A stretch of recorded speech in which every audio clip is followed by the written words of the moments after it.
Hello guys, നമ്മുടെ പുതിയ വീഡിയോയിലേക്ക് എല്ലാവർക്കും സ്വാഗതം. നമ്മുടെ മൂകാംബിക ട്രിപ്പിൻ്റെ പാർട്ട് 2 വീഡിയോ ആണിത്. നമ്മൾ ഇന്നലെ കൊല്ലത്ത് നിന്നും ട്രെയിൻ കയറി നമ്മൾ ഒരു 10-13 മണിക്കൂറോളം യാത്ര ചെയ്ത് കർണാടകയിലുള്ള ബൈന്ദൂരിലാണ് നമ്മളിപ്പോൾ വന്ന് നിൽക്കുന്നത്. അപ്പോൾ ഇവിടുന്ന് വേണം നമുക്കിനി അമ്പലത്തിലോട്ട് പോകാൻ. അപ്പം നമ്മൾ ഇവിടുന്ന് പോകേണ്ട രീതി എങ്ങനെയാണെന്ന് വെച്ച് കഴിഞ്ഞാൽ ക്യാബും ഓട്ടോയും ഒക്കെ ഉണ്ട്, പക്ഷേ നല്ല റേറ്റാണ്. അതുകൊണ്ട് തന്നെ നമുക്ക് കുറച്ച് ആളുകളെ കൂട്ടി ഷെയർ ആക്കിയിട്ട് വേണം പോകാൻ. അപ്പോൾ അങ്ങനെ ഞങ്ങൾ അവിടെ നിന്ന് ഒരു 3 മലയാളി പയ്യന്മാരെ കിട്ടിയിട്ടുണ്ടായിരുന്നു. അങ്ങനെ ഞങ്ങൾ മൊത്തം 5 പേരായി കഴിഞ്ഞപ്പോൾ ഒരു 2 പേരും കൂടെ നമുക്ക് എക്സ്ട്രാ കിട്ടിയിട്ടുണ്ടായിരുന്നു. അങ്ങനെ ഞങ്ങൾ 7 പേരും കൂടെ ചേർന്നിട്ട് ഒരു വാൻ എടുത്ത് ഞങ്ങൾ ക്ഷേത്രത്തിലേക്ക് പോയി. അവിടുന്ന് ചെന്നിട്ട് പിന്നീട് എമൗണ്ട് എങ്ങനെയാണെന്ന് വെച്ചാൽ സ്പ്ലിറ്റ് ചെയ്തെടുക്കാമല്ലോ. അപ്പോൾ അത് പ്ലാൻ പ്രകാരം ഞങ്ങൾ ട്രാവൽ ചെയ്ത് രാത്രി ആയതുകൊണ്ട് നമുക്ക് ബസ് സർവീസൊന്നും അവൈലബിൾ അല്ല. ബസ് സർവീസൊക്കെ രാവിലെ ഒരു 6 മണിയോ 4 മണിയോ എന്തോ സമയത്താണ് നമുക്ക് ഉള്ളത്. അപ്പോൾ വാനിലാണെങ്കിൽ ഒരാൾക്ക് 900, അതായത് ഈ 7 പേർ കൂടെ ചേർന്ന് 900 റുപ്പീസാണ് ആവുന്നത്. അപ്പോൾ അത് സ്പ്ലിറ്റ് ചെയ്തെടുക്കാവുന്നതാണ്. അപ്പോൾ പോകുന്നവരതൊന്ന് ശ്രദ്ധിച്ചാൽ മതി. അങ്ങനെ നമ്മളെ കൊണ്ടുവന്ന് അമ്പലത്തിൻ്റെ ബാക്ക് വശത്തുള്ള അവിടെ ഗേറ്റിൻ്റെ അടുത്താണ് നമ്മൾ നിർത്തിയത്. അവിടെ ഇറക്കി നമ്മൾ ആളുകളൊക്കെ പല വഴിക്ക് പോയി നമ്മൾ ബുക്ക് ചെയ്തിട്ടുള്ള സ്ഥലത്ത് വന്നു. ഇവിടെ 2 ടൈപ്പ് ഗസ്റ്റ് ഹൗസ് ഉണ്ട്. ഒന്ന് ജഗദംബിക, പിന്നെ ഒന്ന് ലളിതാംബിക. 2 അല്ല, അത് കൂടെ ഉണ്ടെന്ന് തോന്നുന്നു. 305 അല്ലേ? 305.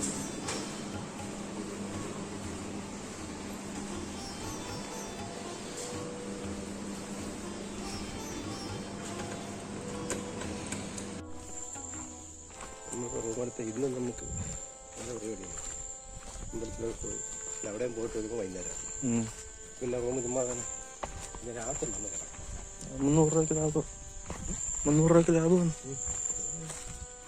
അടിക്കടി ഒരു ബുക്ക് ചെയ്തു.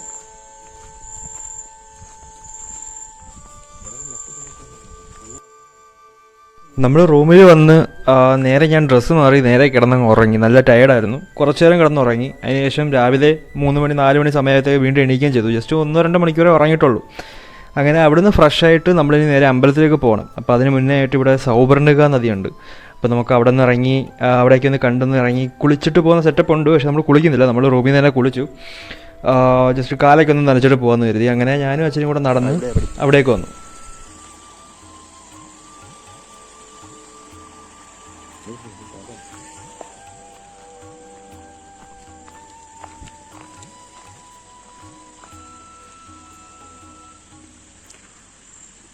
അവിടെ തന്നെ കുളിക്കുകയും ചെയ്യാം. അമ്പലത്തിലോട്ട് ഈ വഴി അങ്ങോട്ട് ഇവിടെ കുളിക്കുന്ന സ്ഥലം കേട്ടോ.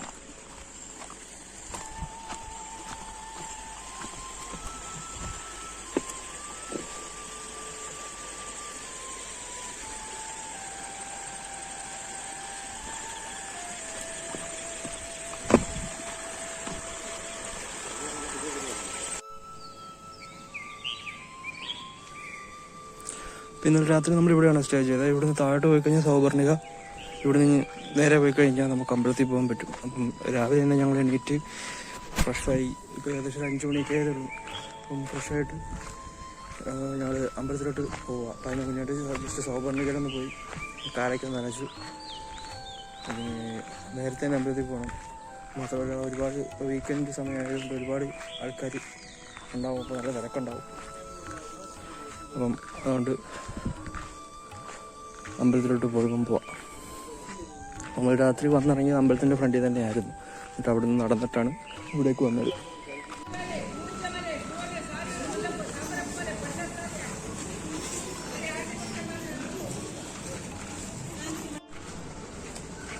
നമ്മൾ വന്നിറങ്ങിയ സമയത്ത് കടകളെല്ലാം ക്ലോസ്ഡ് ആയിരുന്നു. പക്ഷേ ഇപ്പം പതിയെ ഓരോ കടകളൊക്കെ തുറന്ന് വരുന്നുണ്ട്. നല്ല രസമുണ്ട്. മൊത്തം പൂക്കളും പൂക്കച്ചവടക്കാരൊക്കെയാണ്. അപ്പം ഞങ്ങളിപ്പോൾ നടന്ന് അമ്പലത്തിൻ്റെ അടുത്ത് വന്നു. ഇവിടെ ക്യൂവും കാര്യങ്ങളൊന്നും കണ്ടില്ല.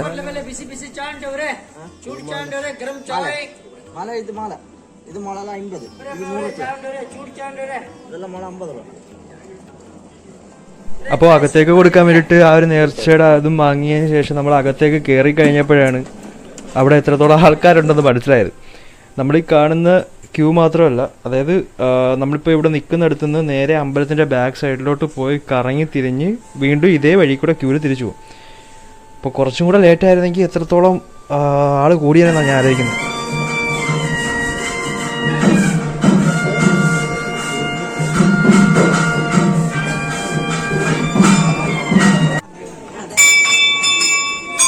അങ്ങനെ നടയൊക്കെ തുറന്ന് നമ്മൾ അകത്തേറി തൊഴുത് തിരിച്ചിറങ്ങിയിട്ടുണ്ടായിരുന്നു. ആ ക്യൂവിൽ നിൽക്കുന്ന സമയത്തുള്ളൊരു ബുദ്ധിമുട്ട് മാത്രമേ ഉള്ളൂ. പക്ഷേ അതിനുശേഷം നമ്മൾ ആ അമ്പലത്തിലോട്ട് കയറി പിന്നീട് അങ്ങോട്ട് നമുക്ക് കിട്ടുന്നൊരു പോസിറ്റീവ് ആയതുകൊണ്ട് ഭയങ്കര മനസ്സമാധാനം കിട്ടുന്ന രീതിയിലുള്ള തരത്തിലുള്ളൊരു അറ്റ്മോസ്ഫിയർ അവിടെ മൊത്തവും നല്ല രസമാണ്. പിന്നെ നല്ല തിരക്കുണ്ടായിരുന്നു. അപ്പോൾ ആളുകൾ പോകുന്ന സമയത്ത് രാവിലെ തന്നെ പോകാൻ ശ്രമിക്കുക. എത്രത്തോളം രാവിലെ അവിടെ പോയി നിൽക്കാവോ അത്രത്തോളം നേരത്തെ പോവുക.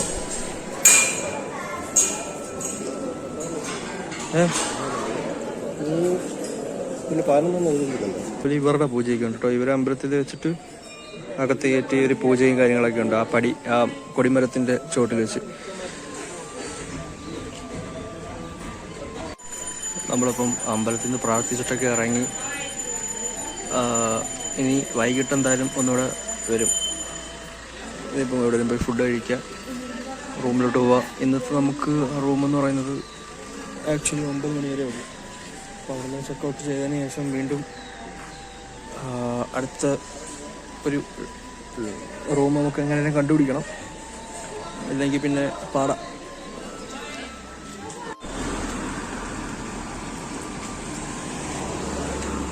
നമ്മൾ നിൽക്കുന്ന പോലത്തെ ലളിതാംബിക എന്ന് പറയുന്ന ഗസ്റ്റ് ഹൗസ് തൊട്ട് അപ്പുറ സൈഡിലാണ്.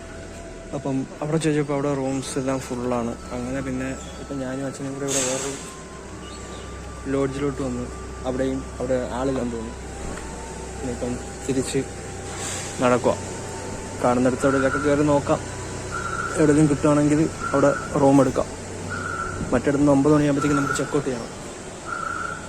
നമ്മൾ നോക്കി ഇവിടെ ഈ ഒരു ഗസ്റ്റ് ഹൗസ് അല്ലെങ്കിൽ ഈ ഒരു ഹോട്ടലിൻ്റെ ഫ്രണ്ടിൽ വന്നു. അപ്പം ഇവിടെ ആണെങ്കിൽ ആളില്ല. പക്ഷെ കണ്ടിട്ട് റേറ്റ് കുറവായിരിക്കും, അല്ലെങ്കിൽ ആ ഒരു സെറ്റപ്പാണ്.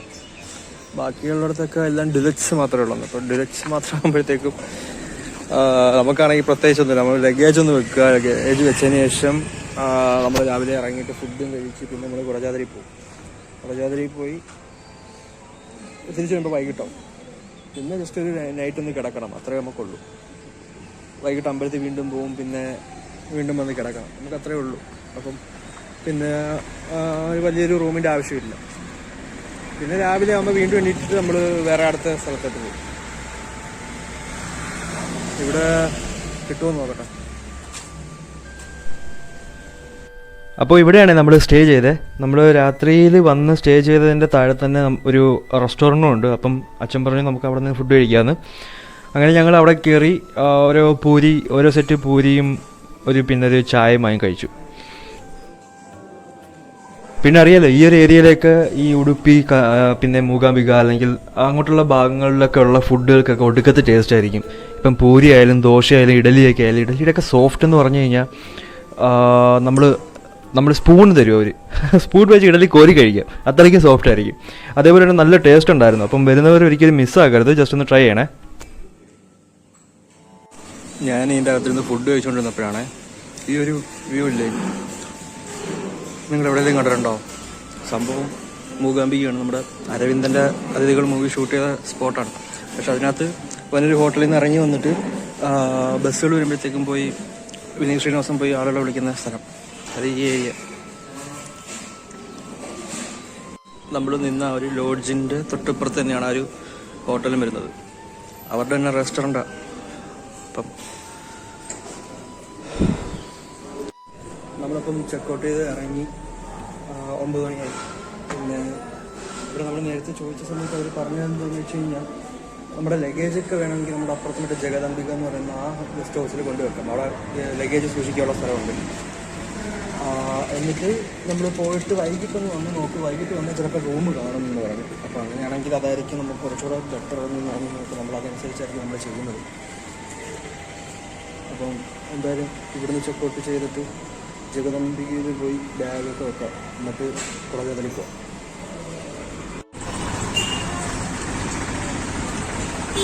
അമ്പലത്തിൻ്റെ ബാക്ക് സൈഡ്